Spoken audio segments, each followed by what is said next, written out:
नमस्कार, आप सभी का स्वागत है। इस वीडियो में हम बात करने वाले हैं EPC 2 बीएड प्रथम वर्ष के EPC 2 पाठ्यक्रम के अनुसार दृश्य कला एवं शिल्प यानी कि विजुअल आर्ट्स एंड क्राफ्ट्स। आपके पाठ्यक्रम में यूनिट 2 के अंतर्गत हमको पढ़ना है दृश्य कला एवं शिल्प। अब ये बात आती है कि दृश्य कला एवं शिल्प ये है क्या?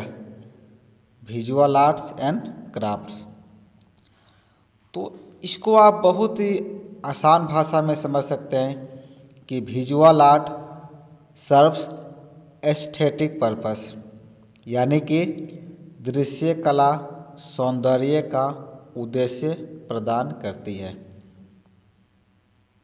और शिल्प यानी कि क्राफ्ट सर्व ह्यूमन पर्पस, यानी कि शिल्प मानव का उद्देश्य प्रदान करती है। ये बहुत ही आसान भाषा में आप इसको समझ सकते हैं कि दृश्य कला विजुअल आर्ट वो है जो मानव के सौंदर्य के अनुसार कार्य करती है, जो हम जिसमें हमारी खुशी मिले, जो हम अपनी खुशी के लिए कार्य करते हैं, वो जिसमें सौंदर्य की प्राप्ति हो, उसकी प्राप्ति हमें होती है आपके विजुअल आर्ट यानी कि दृश्य कला से।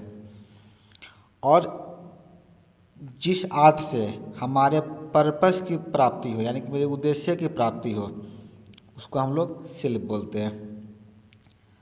तो इसको और हम विस्तार समझते हैं कि सामान्यतः दृश्य कला और शिल्प कला को एक ही अर्थ में समझ लिया जाता है। अमन जब दृश्य कला और शिल्प की जब बात आती है तो लोग इसको एक ही समझ लेते हैं। सबको लगता है कि ये दोनों एक ही है, परंतु दोनों की प्रकृति में भिन्नता है। दोनों क्या है? एक दूसरे से भिन्न है, एक दूसरे से अलग है। मानसिक या मनोवैज्ञानिक आधार पर विचार, भाव और धर्म पक्ष पर आधारित बहुमुखी मानव अभिव्यक्ति दृश्य कला है। दृश्य कला क्या है? जो हमारे मन में विचार, भाव, धर्म पर आधारित हो या मानव की अभिव्यक्ति हो, वो सब दृश्य कला है। शिल्प या कौशल को हम लोग दृश्य कला नहीं कह सकते, क्योंकि शिल्प कौशल का मुख्य बल कर्म और तकनीक होता है। शिल्प कला में हमको तकनीक का विशेष ध्यान रखना होता है और मानव के कर्म का भी विशेष ध्यान होता है। इसीलिए हम शिल्प कला को दृश्य कला की श्रेणी में नहीं रख सकते हैं।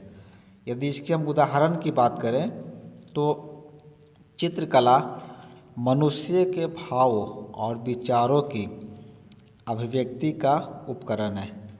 चित्रकला क्या है? जो मनुष्य के भाव और उनके विचार की अभिव्यक्ति का उपकरण है, यानी कि जो मनुष्य के मन में विचार और भाव जो उत्पन्न होते हैं, उनको प्रस्तुत करने का एक सबसे बढ़िया माध्यम है। उसे हम लोग दृश्य कला कह सकते हैं। दृश्य कला में होता क्या है कि जो मनुष्य के भाव और अभिव्यक्ति जो होते हैं, उनको हम प्रस्तुत कर सकते हैं। और शिल्प कला को हम कैसे समझ सकते हैं? जैसे बढ़ई का काम को शिल्प समझा जाना चाहिए। बढ़ई जो काम करता है, जो कारपेंटर एक वर्क करता है, उसके कार्य में क्या होता है? कर्म और तकनीक पर निर्भरता रहती है। उसमें एक टेक्नोलॉजी होता है, एक तकनीक होता है, उस तकनीक के अनुसार वो काम करता है, जिसको हम लोग शिल्प बोल सकते हैं। और दृश्य कला की व्यापक बृहद परिभाषा में कौशल अंतर्निहित है। किसी भी मानवीय सृजन को हम कला कह सकते हैं। अब यहाँ पर एक बात आती है कला की। जितना भी मानव के द्वारा निर्मित जो भी सृजन हो, चाहे वो दृश्य कला हो या चाहे वो शिल्प कला हो, सब वो कला के अंतर्गत ही आता है। कोई भी सृजन हो, यदि मानव के द्वारा हो रहा है तो वो कला है। लेकिन कला में फिर दो भाग कर दिया गया है। एक वैसी कलाएं या वैसी वस्तुएं जो मानव के उद्देश्य की पूर्ति करें वो आपका है शिल्प कला। और वैसी वस्तुएं या वैसी कलाकृति जो मानव के सौंदर्य की पूर्ति करे, वो आपका है दृश्य कला। तो वास्तविकता तो यह है कि शिल्प या कौशल और दृश्य कला के बीच अंतर तो महीन है। यदि इसका हम अंतर की बात करें तो अंतर बहुत ही महीन है, बहुत पतला अंतर है, परंतु दोनों की प्रकृति, स्वरूप और उपयोगिता अलग है। इसलिए ये दोनों भिन्न विषय माने जाते हैं। इन दोनों के बीच अंतर तो बहुत सीमित है, अंतर बहुत कम है, लेकिन दोनों की उपयोगिता अलग है।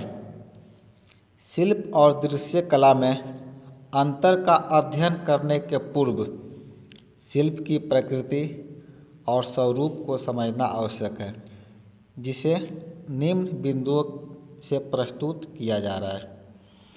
हम यह समझ सकते हैं कि शिल्प कला क्या है, शिल्प कला कैसे हम समझ सकते हैं। कुछ यहाँ पर हम बिंदुओं बात करेंगे जिससे कि आप शिल्प कला को और आसानी से समझ सकते हैं। पहला होता है कार्यारंभ। जब किसी शिल्प का निर्माण करने से पूर्व हमें यह पता होना चाहिए कि उसे अपने कर्म से क्या निर्मित करना है। कोई शिल्पकार यदि किसी शिल्प की रचना कर रहा है तो उसे पहले से ज्ञात होता है कि वो कौन सी वस्तु बना रहे हैं और कैसे बनाएगा। यदि हम उदाहरण की बात करें, किसी शिल्पी को यदि लक्ष्मी की मूर्ति बनानी है तो लक्ष्मी जी की मूर्ति का आकार, स्वरूप उसके हृदय में पूर्वाभ्यास और पूर्वानुभव के कारण अंकित रहता है। एक शिल्पकार के हृदय में पहले से सारी छवि का निर्माण हुआ रहता है और उसे ये भी ज्ञात होता है कि किस अंग को किस अनुपात में बनाना है, अर्थात मूर्ति के माप के अनुपात में विभिन्न अंगों की माप का ज्ञान भी जो है शिल्पकार को प्राप्त रहता है। और मूर्ति के साँचे का परिणाम भी उसे ज्ञात रहता है जब वह अपना कार्य आरंभ करता है। जब कोई शिल्पकार अपना कार्य आरंभ करता है तो हर एक चीज़ ज्ञात रहता है कि हमको किस साइज का क्या बनाना है। हम मूर्ति के जो भी अंग बनाएंगे तो कौन सा अंग कितना साइज का होगा, कैसा होगा। यदि उसको साँचा में ढाल रहे हैं तो साँचे का आकार क्या होगा। ये सब चीज़ें पहले से ही शिल्पकार को पता होती है। और दूसरा होता है लक्ष्य का ध्यान, यानी कि उसका एम्बिशन। हस्तशिल्पी कार्य करते हुए लक्ष्य तक पहुंचने के लिए विचार मंथन करता रहता है। उसका लक्ष्य क्या है, उसका एम्बिशन। हम मूर्ति बना रहे हैं तो मूर्ति मेरा जो बनेगा वो किस ढंग का बनेगा, वो पहले से उसके मन में उस पहले से तय होता है। अर्थात वह तय करता रहता है कि मिट्टी की मूर्ति बनाएगा या फिर प्लास्टर की। वो पहले से विचार कर लेता है कि उसको क्या बनाना है। और शिल्पी को ये ज्ञात रहता है कि उसके सामने मिट्टी मौन है। वह साँचे और उंगलियों के स्पर्श से आकार देकर अपने लक्ष्य को कैसे साकार करेगा, उसे इस बात का भी आभास रहता है कि साँचे को कितना दबाव से दबाना है ताकि मिट्टी को सही आकार प्रस्तुत हो। शिल्पी को प्रस्तुत वस्तु बनाने के पूर्व अनगर यानी कि रफ एंड टफ कच्चे माल को संरक्षण की भी आवश्यकता होती है। यहाँ पर हम एक चीज़ समझेंगे कि जब शिल्पकार कोई वस्तु बनाता है तो उसके सामने पहले से सब कुछ तैयार रहता है। पहले उसको लक्ष्य निर्धारित करना होता है कि हमको क्या चीज़ बनाना है, कैसे बनाना है। यदि मेरे सामने मिट्टी है तो हम मिट्टी को किस ढंग से बनाएंगे, उसको उंगली से आकार देंगे या फिर साँचा से निर्मित करेंगे। साँचा से निर्मित कर रहे हैं तो किस ढंग से उसको कितने प्रेशर से दबाएंगे कि उसका आकार सही हो। तो इस तरह के बहुत सारे कार्य करने पड़ते हैं एक शिल्पकार को। और दूसरा होता है रूप और वस्तु का वैषम्य यानी कि कंट्रास्ट। हस्त कौशल के लिए प्रयुक्त सामग्रियों का रूप और आकार अनिश्चित होता है। जिसे शिल्पी अपने कौशल द्वारा संवार कर एक निश्चित दर्शनीय रूप देता है, जैसे मिट्टी से बर्तन या मूर्ति, लकड़ी से कुर्सी इत्यादि। आप देखते होंगे कोई भी शिल्पकार जो होता है उसके सामने कोई भी वस्तु आप दे दीजिए, उसका आकार अनिश्चित होता है, कोई उसका आकार नहीं होता है। जैसे कि आपने लकड़ी दिया, लकड़ी का आकार भी अनिश्चित है, मिट्टी का आकार भी अनिश्चित है। तो शिल्पी अपने कौशल के द्वारा उसको संवारता है, उसको डेकोरेट करता है और एक निश्चित दर्शनीय रूप का मतलब होता है कि देखने वाला रूप। जैसे आपने उसको मिट्टी दिया, मिट्टी से वो कोई बर्तन बना दिया, बर्तन बनाया, फिर मूर्ति बनाया, लकड़ी से उसने कुर्सी का निर्माण कर दिया। तो एक दर्शनीय रूप प्रदान करता है एक शिल्पकार। और एक और चीज़ होती है अन्योन्याश्रित, यानी कि इंडिपेंडेंट। शिल्प की एक विशेषता यह भी होती है कि सभी अन्योन्याश्रित होते हैं, अर्थात एक दूसरे पर निर्भर होते हैं। जितने भी शिल्पकार होते हैं सब एक दूसरे पर निर्भर होते हैं, जैसे कि सूत काटना, कपड़ा बुनना, कपड़ा सिलना यानी क्लॉथ सेवन, ये सभी शिल्प एक दूसरे से संबंधित हैं। अब देखिए सूत काटना से लेकर के कपड़ा बुनना, कपड़ा सिलना, ये सभी क्या हैं, एक दूसरे से आश्रित हैं। जितने भी शिल्प काम हैं सब एक दूसरे से डिपेंडेंट हैं, यानी कि सब अन्योन्याश्रित हैं, इंडिपेंडेंट हैं, सभी एक दूसरे के, बिना एक के दूसरे का काम नहीं चल सकता। जबकि दृश्य कला में ऐसा नहीं होता है। यदि हम प्रकार की बात करें तो शिल्प जो है कई प्रकार के हो सकते हैं, कई तरह के शिल्प होते हैं, परंतु सबका लक्ष्य समाजोपयोगी वस्तुओं का निर्माण करना होता है। शिल्पकार का लक्ष्य क्या होता है, एम्बिशन क्या होता है, समाजोपयोगी वस्तुओं का निर्माण करना, यानी कि वैसी वस्तुओं का निर्माण करना जिससे कि समाज में उपयोग हो, वैसी वस्तुओं का निर्माण शिल्पकार करता है। क्योंकि मैंने वीडियो के शुरू में बताया था आपको कि क्राफ्ट सर्व ह्यूमन पर्पस, यानी कि मानव के उद्देश्य की पूर्ति के लिए जो भी सामग्रियाँ बनाई जाती है वो सारी शिल्प कला के अंतर्गत आती है। तो हम यह समझ रहे हैं कि समाजोपयोगी वस्तुओं का निर्माण करना है, यानी कि जिन वस्तुओं का समाज में प्रयोग हो वैसी ही वस्तुओं का निर्माण एक शिल्पकार के द्वारा किया जाता है। शिल्प के और ही प्रकार होते हैं जिनको हम आगे समझेंगे। कुछ हम यहाँ पर कौशल देखते हैं और उसके उदाहरण के रूप में हम प्राप्त करेंगे। और कौशल का लक्ष्य, जैसे कि बढ़ई का काम, मोची का काम, दर्जी का काम, ये क्या होता है, कौशल हो गए। ये सब भी एक कला ही है जिनको हम लोग शिल्प कला की श्रेणी में रखते हैं। इस कौशल का उद्देश्य क्या होता है, मनुष्य के कार्य में आने वाली विभिन्न प्रकार की वस्तुओं का निर्माण। आपके बढ़ई, मोची और दर्जी क्या करते हैं, वैसी वस्तुएं बनाते हैं जिनसे कि मनुष्य के कार्य में आने वाली विभिन्न प्रकार की वस्तुएं, वैसी वस्तु जिनका प्रयोग हम अपनी डेली लाइफ में करते हैं, वैसी वस्तुओं का निर्माण इन लोगों के द्वारा किया जाता है। इसके बाद आता है कृषि, बागवानी।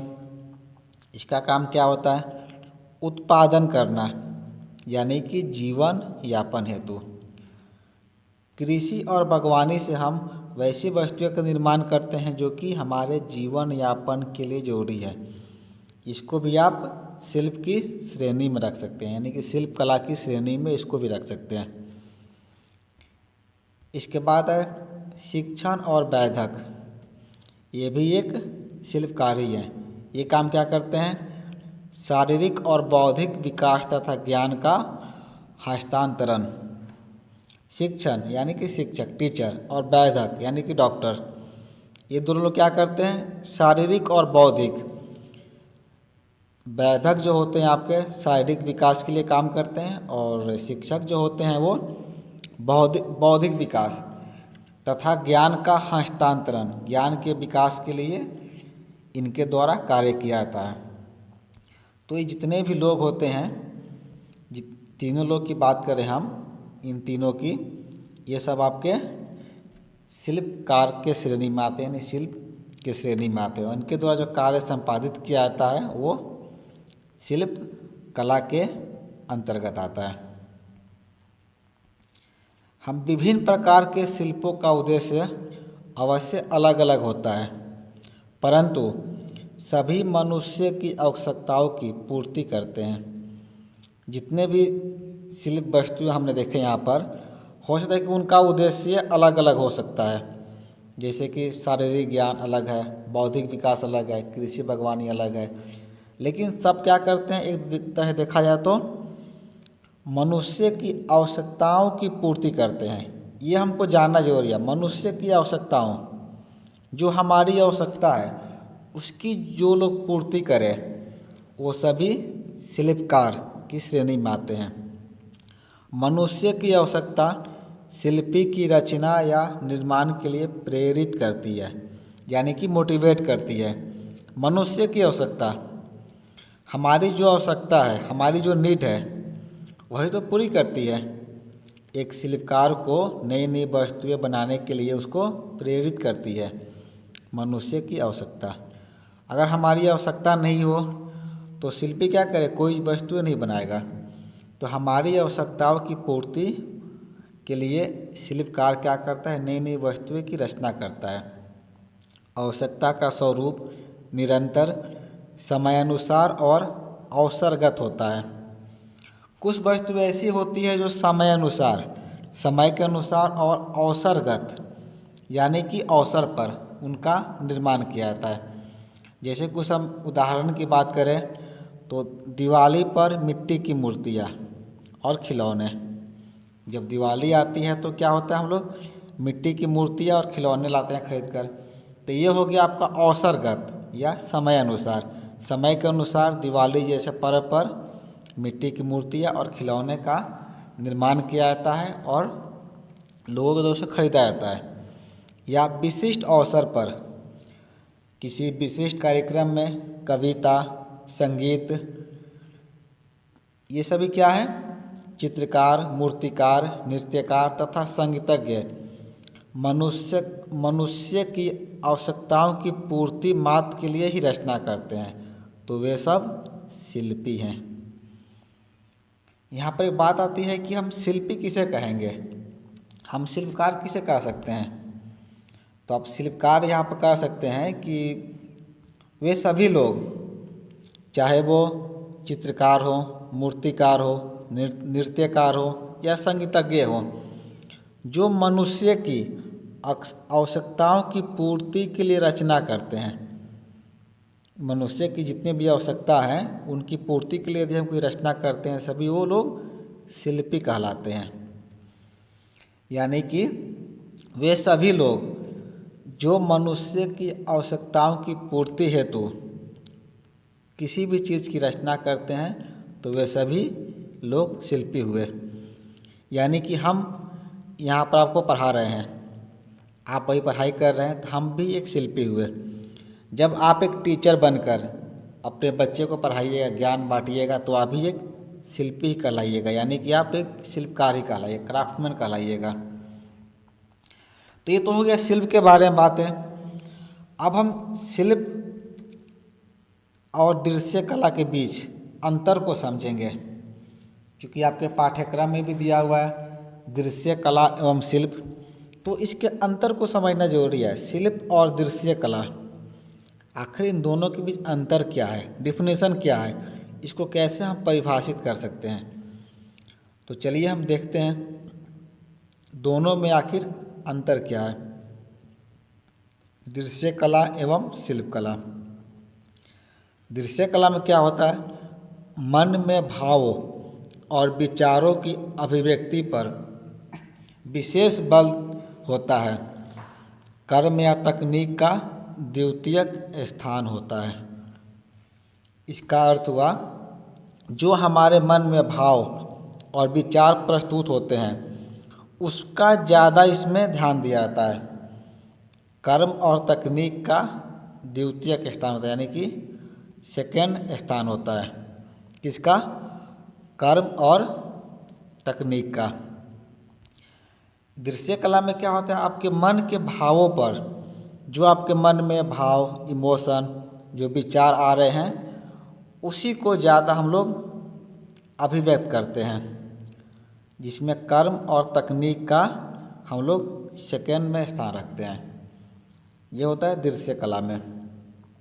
शिल्प में क्या होता है कि क्रियात्मक कर्म और तकनीक पर विशेष बल दिया जाता है।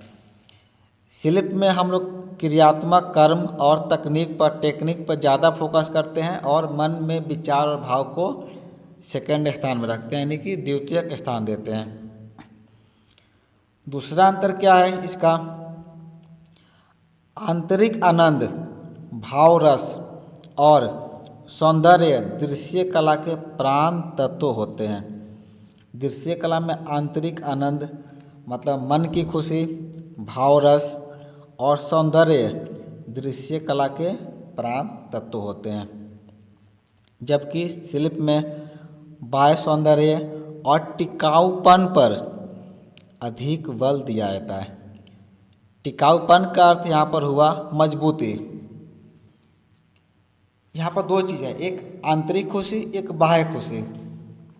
हम दृश्य कला में क्या करते हैं, अपनी आंतरिक खुशी को देखते हैं, आंतरिक भाव को, आंतरिक आनंद, भाव रस और सौंदर्य को इसमें प्रधानता देते हैं।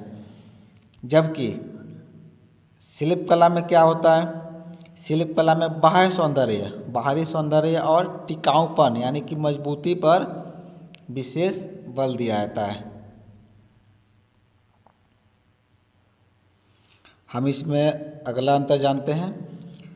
पारलौकिक भावनाओं, धारणाओं को सर्वोपरि स्थान दिया जाता है।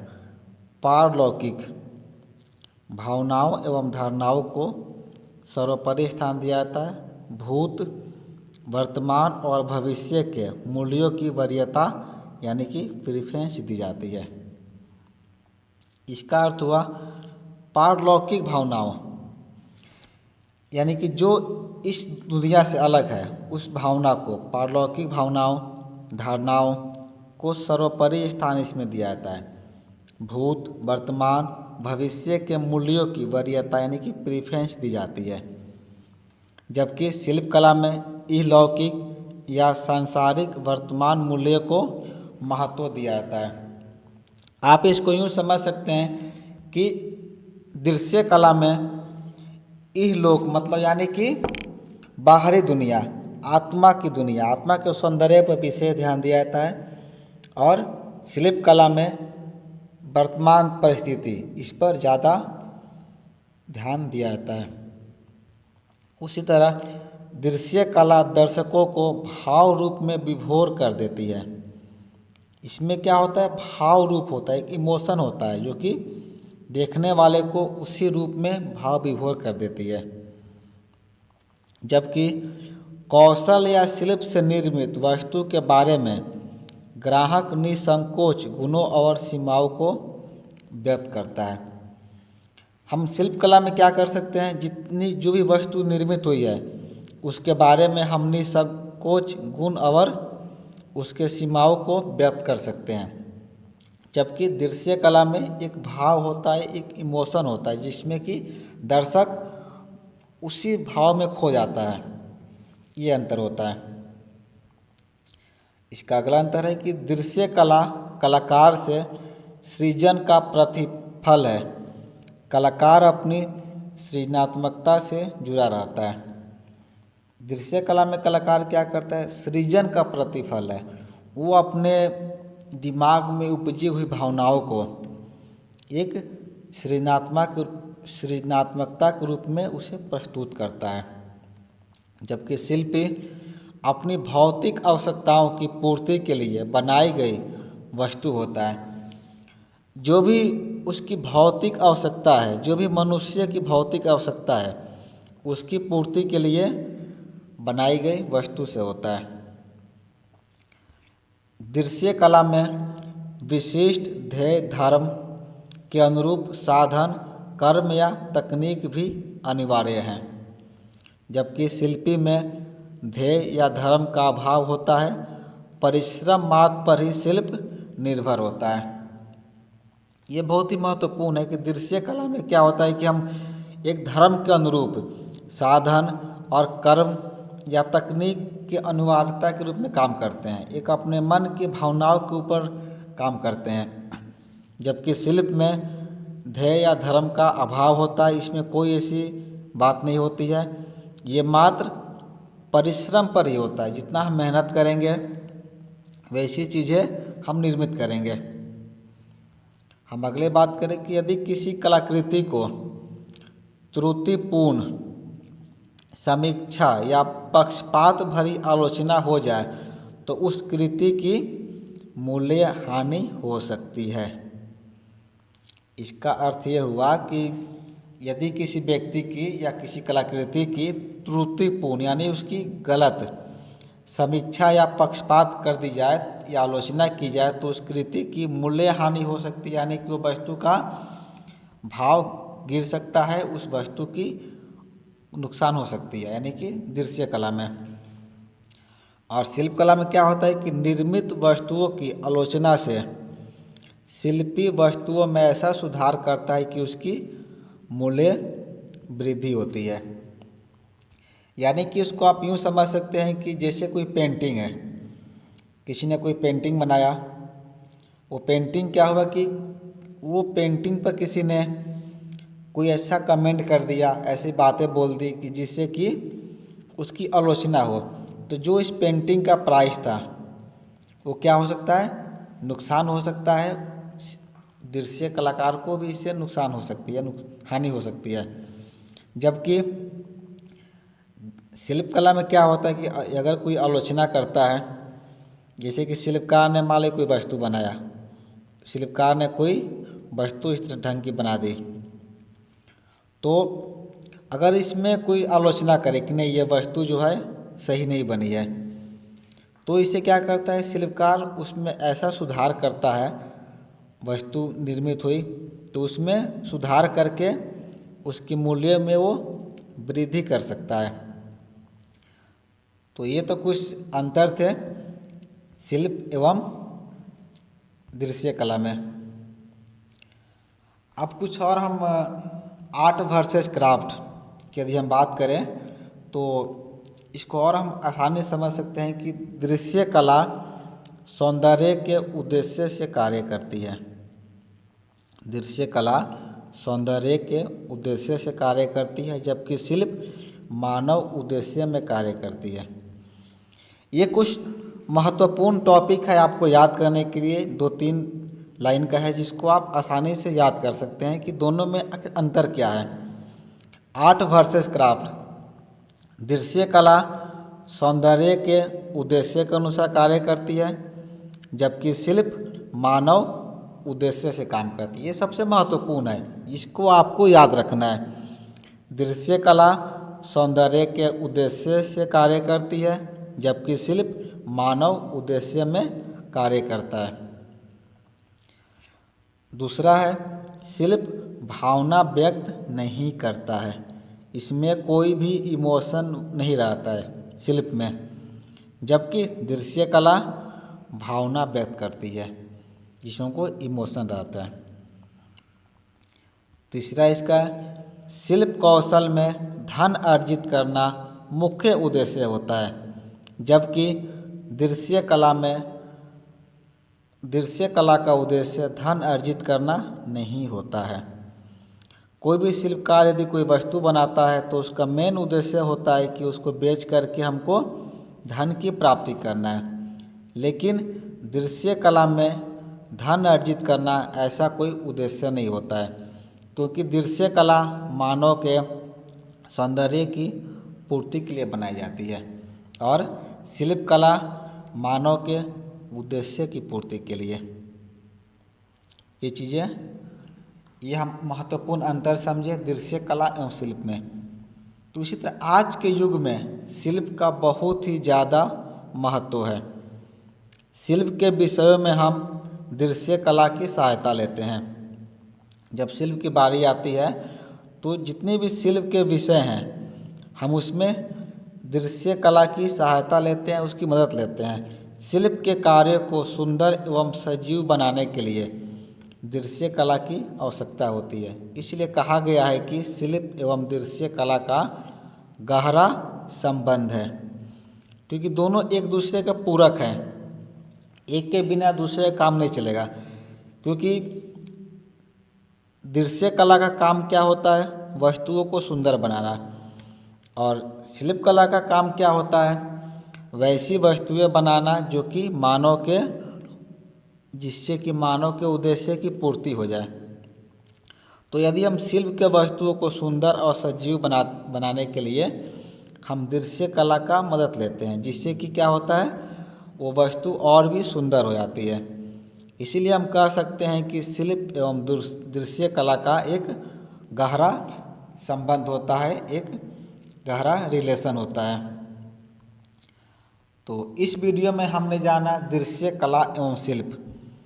इसका PDF नोट्स भी आप डाउनलोड कर सकते हैं। हम इस वीडियो के डिस्क्रिप्शन बॉक्स में लिंक डाल दिए हैं, आप वहां से इसका PDF फाइल डाउनलोड कर सकते हैं और अपना नोट्स बना सकते हैं। धन्यवाद।